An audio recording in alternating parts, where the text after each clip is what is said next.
The following program is brought to you in part by Johnny's Radiator Shop.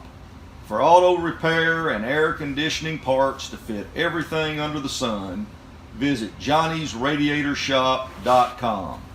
Coach, welcome again to the next Bow Show. We're, I guess, about to enter our fifth game of the 2019 season.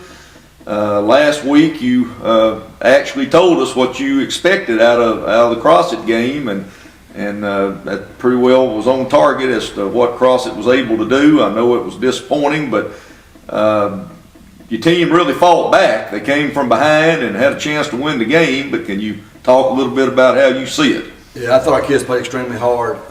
We got down 25-7, and a lot of teams would have quit right there. And we knew going in, if they caught the go ball, that we were going to be in a dogfight. They were able to do that. They were behind the first three opponents. They just didn't catch the football, and they caught it the other night, and there was nothing we really could do about it. We double covered the guy, and he still got behind us twice and scored 2 touchdowns. The disappointing thing was, our offense gave up a touchdown, which we can't do, and we had 2 other turnovers that were huge. And when you're playing a really good football team who's clicking like they were, you can't have turnovers, and we did. But as far as effort, it was unbelievable. Our effort was great. We got down 25-7 and fought back, got within 31-28, and then 38-35, and I just couldn't get a stop, couldn't get them off the field. Knew that the running back ran extremely hard. I knew that, and what happened the other night that didn't happen for them the first 3 games was they caught the football. They caught the football, they dropped 2 passes, and we knew, I told our kids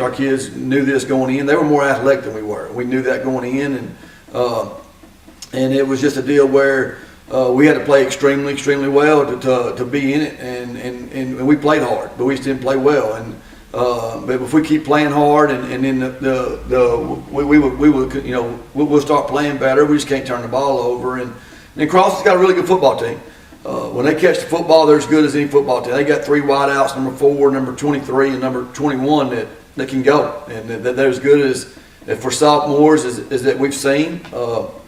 They're real raw right now, as you can tell, but they played on a different level the other night. They played better than they've been playing as far as catching the ball. Their ball skills were better, and the 2 balls they dropped were big plays too. They dropped a corner route early that would have been a big play that the quarterback did a great job of putting it on them, and they got us in space, and that's something that we couldn't allow them to do. And when they did, it made us look really, it was hard to tackle them. But offensively, we moved the ball really well the second half. I thought the first half we struggled a little bit. Their safety, number 42, was really aggressive. We knew that going in. He's also a sophomore, and they just didn't turn the ball over. And they did have 2 turnovers, but they didn't really. We had one on the 2-yard line that could have really hurt. But other than that, they've been turning the ball over 4 or 5 times a game and dropping 6 or 7, 8 touchdowns a game, and they didn't do that the other night. Well, I know in high school football, when you get down 2 touchdowns or more, that's pretty tough just because of time sometimes. Right. And but yet your team did come back. I mean, they really battled back. I thought you were going to pull the game out. Yeah, our kids played hard. They played hard. We just couldn't get a stop. We didn't stop them in the second half. That's the most disappointing thing to our football team was that we were out some defensive linemen, which hurt, but that's still not an excuse. We got to find a way to get off the field, and we couldn't do that in the second half. They kept the ball for way too long. We came out in the third quarter, scored in like 2 minutes, and they kept the ball for 8, and then we score again in like 3 or 4 minutes, and they keep the ball for like 7, and then we go score again in like a minute and a half, and then they keep the ball the rest of the game. So didn't get very many possessions in the second half. We only got 3, and that's with us getting the ball first the second half, and we just couldn't get off the field. And our kids played hard on it. They did. They played extremely hard, and we just couldn't make a play when we needed to. If I recall right, they even converted a couple of 4th downs kind of down the stretch there where we could have got the ball back. They made an unbelievable catch on our sideline. It was an out route. I think it was 4th and 6, and he gained 7. And it was a fingertip catch. He kept his feet in, and they were very athletic. We knew that going in. Our kids knew it. We prepared to stop or to hopefully contain them a little bit. But we knew that they were going to come in, they were going to be better, and especially after playing McGee in a rainstorm like they did, and it was pouring down rain, and they couldn't catch anything, and that was on their mind, and you could tell they had a really good week, and it was just but I'm really proud of our kids for the way they fought back. We could have easily quit, when adversity hit, but we didn't. We kept fighting to the end, and we just didn't pull it out.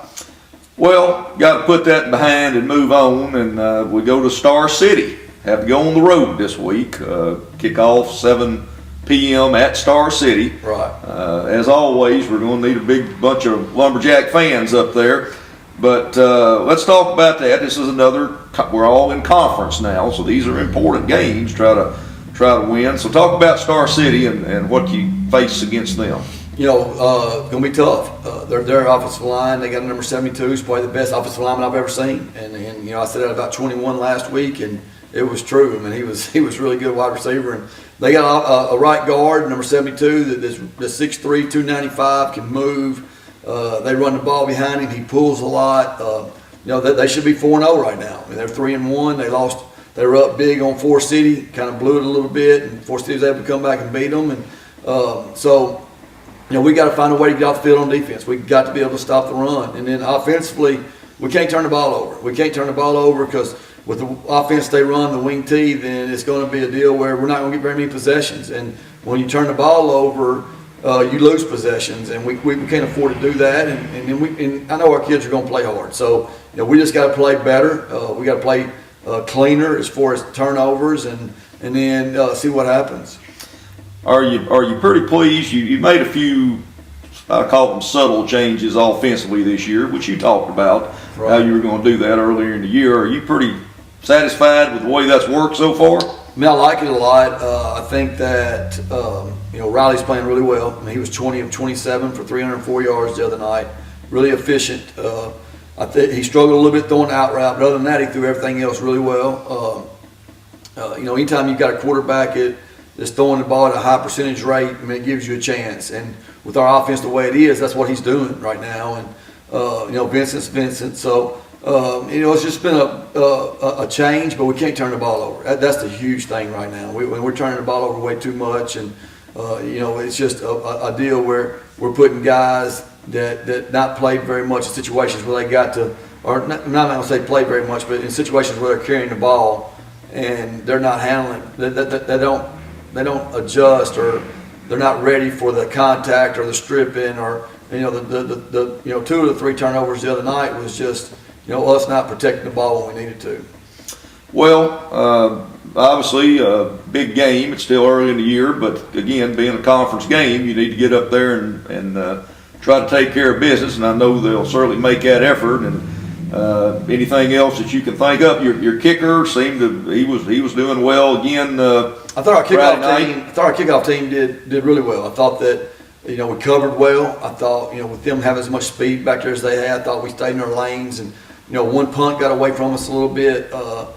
Number 14, who we didn't know that it was fast as he was fast, and we punted it to him the first time, and he able to to break one. But overall, kicking game, I'm pleased with, and Jesus does a really good job on kickoffs, and he's going to get better and better at punts, and then extra points and field goals. He's really good at. All right, well, once again, let's remind everybody the game is at Star City this coming Friday night. Kickoff at 7 p.m. as usual. And always want that big crowd of Lumberjack fans up there. And I'm sure these kids are going to come on and play as hard and well as they can. We will play hard, I can tell you. So thank you, Coach.